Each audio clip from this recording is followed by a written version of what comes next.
En règle générale, pour croiser un véhicule venant en sens inverse, en toute sécurité, il faut serrer à droite en se plaçant près du bord droit de la chaussée. Pourquoi? Eh bien, pour laisser le plus d'espace possible entre ton véhicule et le sien. Un espace suffisant permettant le croisement sans qu'il y ait le moindre risque d'accrochage des deux véhicules au moment de leur passage. Tu dois t'attendre à ce que cette règle générale change.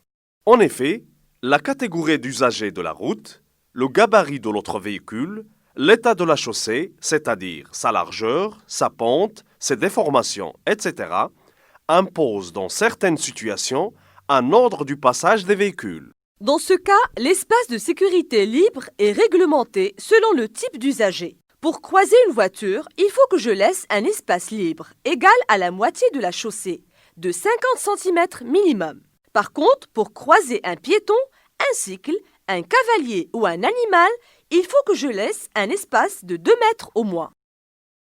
Si le croisement se trouve entravé par un obstacle ou bien par la présence d'un autre usager devant, la règle prescrit à celui qui est face à l'obstacle de ralentir et, si nécessaire, de s'arrêter le premier pour céder le passage aux usagers venant de face.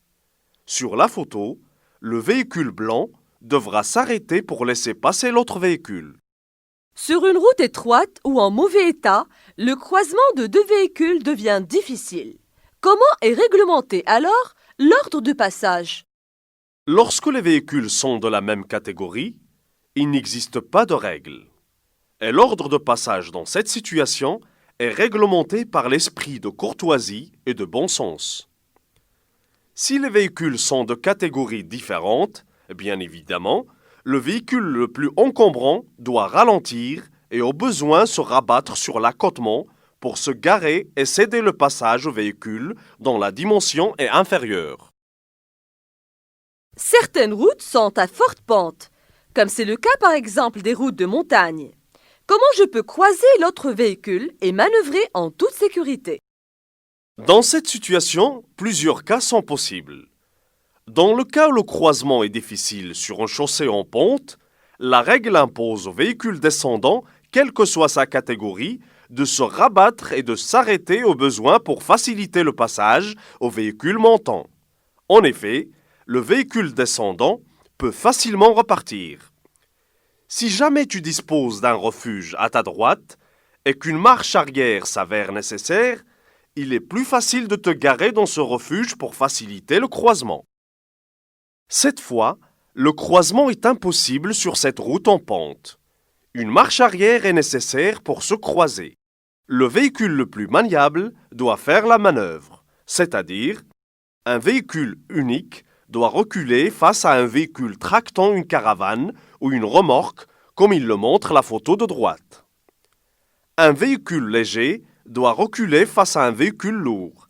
Par exemple, sur la photo de gauche, la voiture doit reculer pour laisser passer le poids lourd.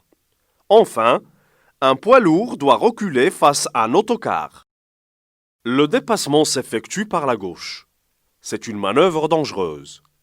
Avant d'entreprendre un dépassement, il faut vérifier tout d'abord qu'aucune réglementation n'interdit cette manœuvre. Pour l'effectuer en toute sécurité, de nombreux éléments doivent être pris en compte avant de dépasser.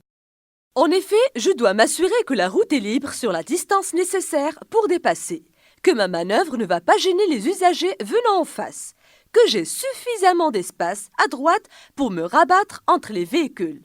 Surtout, je n'utilise pas l'intervalle de sécurité que les usagers devant moi ont laissé entre eux. Je vais obliger l'usager dépassé à ralentir pour se refaire son intervalle de sécurité. Bien évidemment, je contrôle dans les rétroviseurs qu'aucun usager n'a signalé l'intention de me dépasser. Enfin, je dois tenir compte de la vitesse maximale autorisée. Je ne suis pas autorisé à la dépasser pour effectuer mon dépassement. Attention, n'oublie pas de tourner la tête à gauche et de vérifier en dehors des champs de visibilité des rétroviseurs, c'est-à-dire dans les angles morts, qu'aucun usager n'est en train de dépasser. Il faut aussi avoir une vitesse suffisante pour que ton dépassement ne dure pas longtemps. Pour dépasser, il faut avertir de son intention avec le clignotant gauche. Si nécessaire, on peut utiliser son avertisseur, comme un appel de phare ou un klaxon.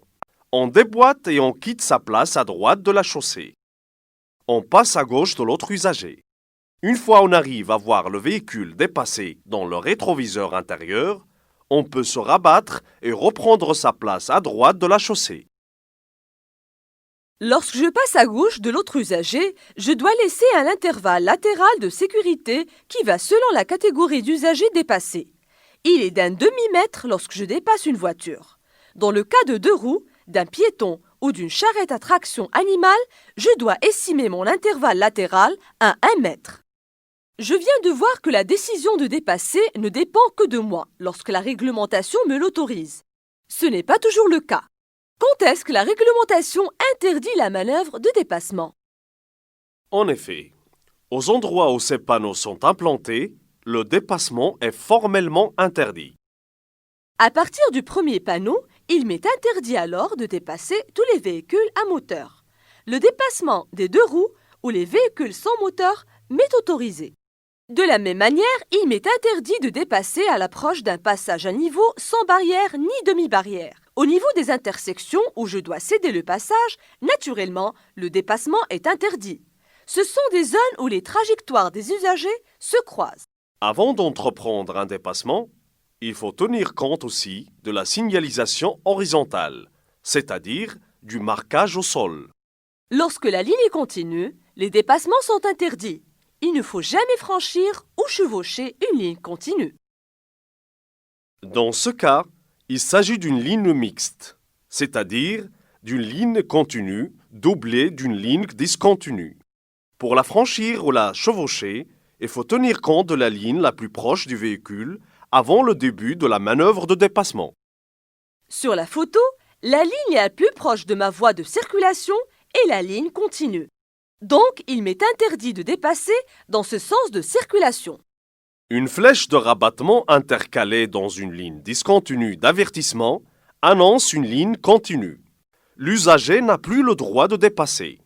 Il va bientôt rencontrer une ligne continue. Il risque de la chevaucher à la fin de sa manœuvre de dépassement. Même en absence d'une signalisation interdisant le dépassement, il faut estimer les risques avant de prendre la décision et renoncer au dépassement si jamais on ne peut pas l'effectuer en toute sécurité. En effet, au niveau d'un sommet de côte, d'un virage, par temps de brouillard, de neige ou de forte pluie, la visibilité est réduite. Elle est à son minimum. Le dépassement est interdit. Je ne peux pas voir assez loin. Le dépassement est une manœuvre dangereuse. Je ne mets pas ma vie et celle des autres usagers en danger. Donc, je renonce au dépassement. Le dépassement est interdit au niveau des passages pour piétons lorsqu'un piéton est engagé. De la même façon, lorsqu'un transport en commun est sur le point de quitter son arrêt, il est interdit de le dépasser. Bien que le dépassement est autorisé au niveau des intersections où ma route est prioritaire, au niveau des intersections dont le franchissement est réglé par des feux, au niveau des passages à niveau munis de barrières, je dois effectuer ma manœuvre avec prudence, en étant disposé ou préparé à faire face à toute éventualité. Sur la photo, le marquage au sol est représenté par une ligne discontinue. Cette signalisation autorise le dépassement. Dans ce cas, je suis en présence d'une ligne mixte. La ligne discontinue se trouve du côté de la voie où je circule. Je peux la franchir dans le sens de ma circulation pour dépasser. Pourquoi sur une chaussée à double sens de circulation, suivre un véhicule qui dépasse m'est interdit? C'est très dangereux.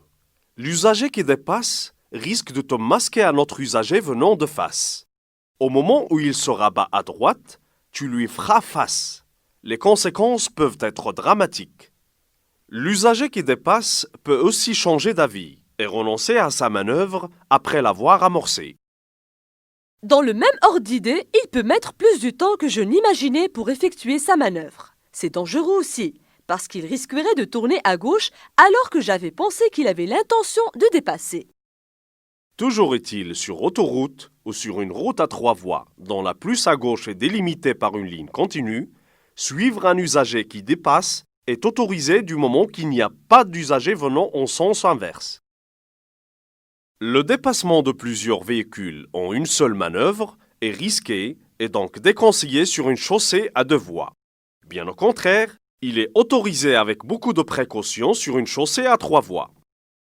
Je contrôle et j'avertis de mon intention assez longtemps à l'avance. Je dois m'assurer qu'aucun des véhicules ne va déboîter pour effectuer lui-même un dépassement. Tout le long de la manœuvre, je maintiens mon clignotant gauche actionné. Je n'occupe pas très longtemps la voie de gauche. Si j'estime que je dois me rabattre entre deux véhicules sur la voie de droite, ma manœuvre ne doit en aucun moment gêner les autres usagers. Je veille à ce qu'il y ait assez d'espace pour garder et respecter une bonne distance de sécurité. Comme je l'ai déjà dit, le dépassement s'effectue par la gauche en règle générale. Cependant, le dépassement par la droite n'est autorisé que lorsque le conducteur du véhicule qu'on souhaite dépasser montre clairement son intention de tourner à gauche. Attention, il faut passer à sa droite que s'il y a un espace largement suffisant. En effet, il faut s'assurer qu'au niveau des intersections, il n'y a pas de risque d'accrochage du véhicule tournant à gauche, ni du véhicule qui se trouve à droite au niveau de l'intersection. Si j'entreprends mon dépassement sur une voie étroite, je dois être sûr que l'accotement à gauche est praticable, surtout dans le cas où le conducteur du véhicule que je dépasse s'entête à ne pas serrer à droite et me céder le passage. À ce moment, je serai obligé de chevaucher l'accotement.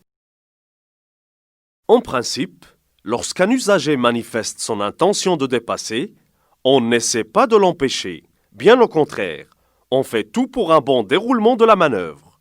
Pour cela, il faut tout d'abord serrer à droite le plus possible pour lui montrer que tu as compris son intention de dépasser et pour qu'il ait un maximum de visibilité. La deuxième attitude qu'il faut adapter, c'est garder ton allure pour ne pas fausser ses estimations. En effet, je ne dois pas accélérer pour ne pas augmenter la durée de dépassement. Non plus, je ne dois ralentir que si la situation l'exige une fois il se trouve à ma hauteur. Ça lui permettra de se rabattre plus facilement devant moi. Par temps de pluie, n'oublie pas de mettre les essuie-glaces en vitesse rapide, dès que l'usager qui dépasse arrive à ta hauteur. S'il fait nuit, tu dois passer en feu de croisement quand lui, il passe en feu de route.